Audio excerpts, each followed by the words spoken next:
How's it going, everybody? So, as John said, my name is Moises Chiullan. I write for Ain't It Cool News under the handle Monte Cristo. They're also one of my clients. I'm an independent brand consultant. And I thought I was going to get a week of vacation the week after Christmas, but just a couple days after Christmas, as many of you are probably aware, something interesting happened on the internet that woke everybody up and had them all over Reddit into the wee hours of the night, which I know better than many, I would say. So what I wanted to do was talk about managing a brand identity in a crisis and using as a case study this Ocean Marketing Avenger Controller controversy. I should state in advance that Avenger Controller is no longer one of my clients. That relationship ended some time ago, but it is still something that keeps reappearing in the news whether we like it or not. Now, in case you are unfamiliar with the whole thing, didn't feel like reading the threads upon threads upon threads on Reddit or in the Penny Arcade forums or in the millions of different places in the gaming press that you could read about it, there's this controller accessory. Looks like this. Something like the combination of a Predator from the movie Predator and squid that attaches over your game controller, rapidly increases your response time so that you can reload without having to take your fingers off of the sticks. Something that's highly prized among really, really hardcore first-person shooter gamers. The product became available for the Xbox 360 early last year. They started doing pre-orders for the PlayStation 3 version of the controller about the middle of last year, and they hit a bunch of unexpected production delays. There was a series of things that I'm completely not privy to because I wasn't there at the time. But needless to say, at a certain point, a lot of customers that had already given them money as part of their pre-order were wondering where on earth their controllers were. So, at some point, a bunch of emails started flowing in. And at yet another certain point, one of those emails was the straw that broke the camel's back, and got the guy that was answering the customer service emails, the guy that was running marketing and sales and distribution for the company, just rubbed him the wrong way, and he decided to respond. He decided to respond with an absolute torrent of curse words and insults, all badly spelled with horrible grammar, making the person that was receiving these emails think, well, this has to just be some kid or some person who doesn't know what they're doing. But he would go on to identify himself as running the company, and that if he didn't want the controller, then fine, great, he'd take it himself and he'd sell it on eBay for more than the market value. And he just kept digging the hole deeper and deeper and deeper and deeper, and at a certain point, the customer had had enough, and he forwarded the entire email chain to a number of well-known gaming sites. Chief among them, Penny Arcade. As you all should know, because this is an IGDA audience, Penny Arcade's reach is infinite. They are infinite. They contain multitudes. And with nothing else going on, this thing caught fire. Everyone exploded about this bully that was the stereotypical, archetypical bully that everybody wants to think of when they think of somebody pushing around poor, nerdy gamers like us. Rightfully so. I was one of these many people who was pledging his pitchfork and his torch to go and hunt this guy down. And then I thought to myself, you know, I'm taking the week off, and this seems kind of nuts, but a friend of mine was mentioned in one of these emails. He was one of the many names that this guy dropped as, oh, I know this guy and the mayor of Boston, and I'm friends with this guy from G4, and I'm friends with this guy from IGN, blah, blah, blah, blah, blah. And so I call up my friend and I say, well, the company that actually, the guy that actually owns the company, what's he like? Is he a decent person, or is that this guy that was sending the emails? He said, no. The guy that invented it, he's a nice guy. He's dyslexic. He's kind of nervous. He's eccentric, but he's a nice guy. And I said, I'm probably going to regret this, but do you still have his contact information from when you covered the thing? And he said, yeah, sure. So I called David Kotkin, the owner of the company. I leave him a voicemail. He calls me back about 5 minutes later, panicked. We have a 2.5 hour long phone conversation, and by the end of it, I found myself repping a product with no firm agreement in place. It was kind of a matter of, let's see if we can spin our way out of this in a couple of days. And frankly, I'm happy to just, be involved because you sound like decent human beings. And, if I get a little bit of notoriety out of it and that's it, whatever. It's just a couple of days of vacation time scratched. So the step that I jumped into then was getting involved, and in cases like this, this is what I kind of see as the bare bones structure of whether you're inside the company, whether you're an outside consultant, how you get involved in what's going on and get involved in the process that you need to engage to try to spin your way out of it, or at the very least stem the tide of damage that's being done.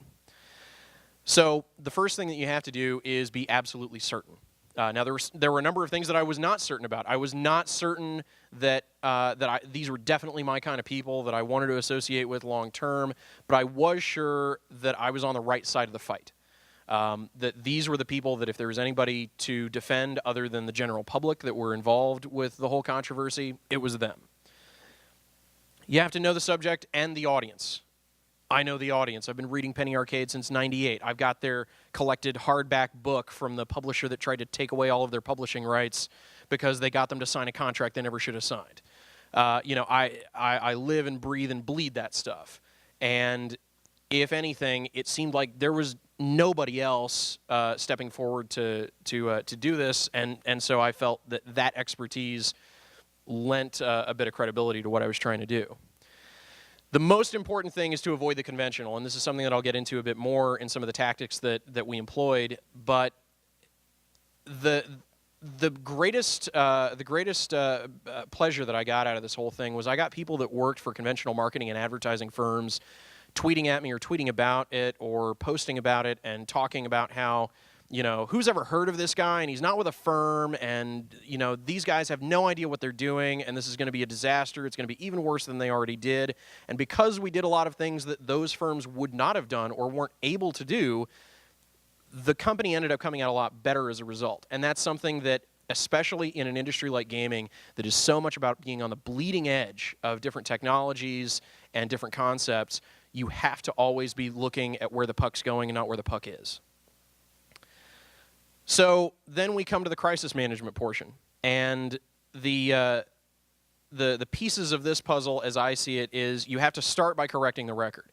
When all of this stuff started swirling around, people had the impression that this guy, who I will leave nameless, that he actually ran the company or owned the company or that he hadn't been let go.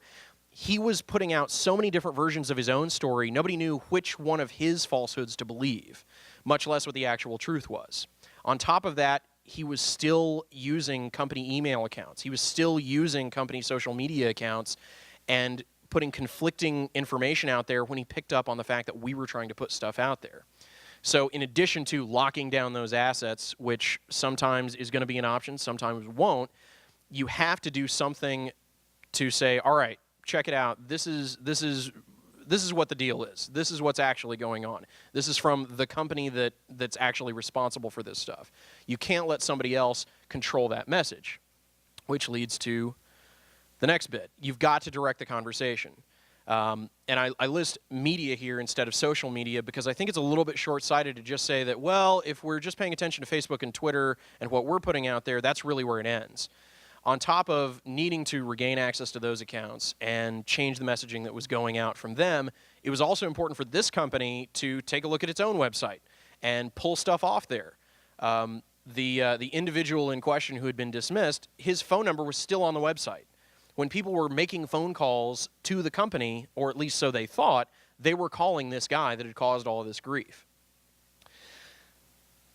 And then finally, you've got to start a new dialogue. And the reason I've got an asterisk on Reddit here is that of all three of these steps, this is the one that is going to be the most flexible and the most fluid in terms of the exact form that it's going to take.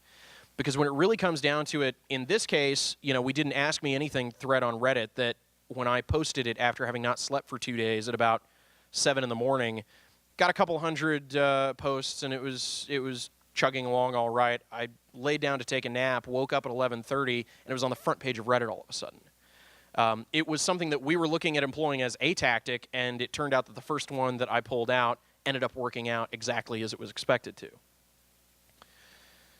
So then there's a great deal of risk and reward.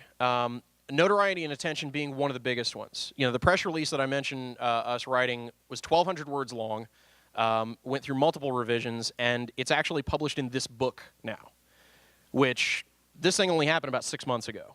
5 months ago, actually.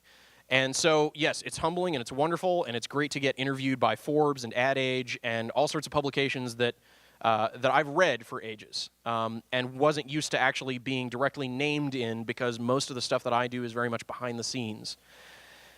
But you can also face the other edge of that sword, which is the inevitable confrontation. You're going to be involved in confrontational situations. If you're by nature a non-confrontational person, taking the lead on something of this sort, of a cleanup campaign, is probably not for you. As an employee for so many companies, I used to work for Apple at one point, you find the urge against whatever agreements you signed with them to, you want to fight against that and speak out publicly when you feel like your employer is not getting treated properly. But you have to fight that urge and let whoever's fight it actually is fight that fight. Oh. And then sacrifice. Sacrificing sleep, time with one's spouse. My poor suffering wife went through way too much time without me. She's frowning back there, but she was sitting on the couch with me watching me post on Reddit. So the brick building full of lies is a term that I encountered listening to a podcast called Back to Work that's co-hosted by a guy named Merlin Mann, who's really into getting things done systems of productivity. And he used this term to describe an organization that no longer represents what you want to represent or be associated with. You know, when you feel like you're in a brick building full of lies, you have to break free and go forth and do your own thing. And that relates very much to the way that this whole situation eventually got to where I had a jumping off point that I had to jump at. There were multiple points along the way where I said, look, if we don't handle this a certain way, I can't personally associate myself with it. From a liability standpoint, I can't personally associate myself with it. And I finally hit that point in March, and there was a diversion point. It was the right time for me to get out, and I got out. And there is one more thing. In the last couple of days, it became public that someone might have filed a lawsuit, someone who has gone nameless. And lawsuits can be scary things when you're not used to dealing with them or being threatened with them or being threatened with extortion or any number of different things that sound really, really scary but are really just words. And if, say, for example, the person that threatens you with things like that has a mantra like, I do it all and I'm the best at what I do, and relentlessly pumps themselves up like this, I like to think back to one of my heroes of the silver screen, Sean Connery, who I think put it best when he said, "You're best, losers always whine about their best. Winners go home and the prom queen." So if there's any big takeaway that I've got for you guys, and I know that I've gone over, it's that if you want to stand up and put yourself on the line for something, make sure that you know when it's time to step back from that line and go on about your business and find something that is rewarding and good for you. Thanks.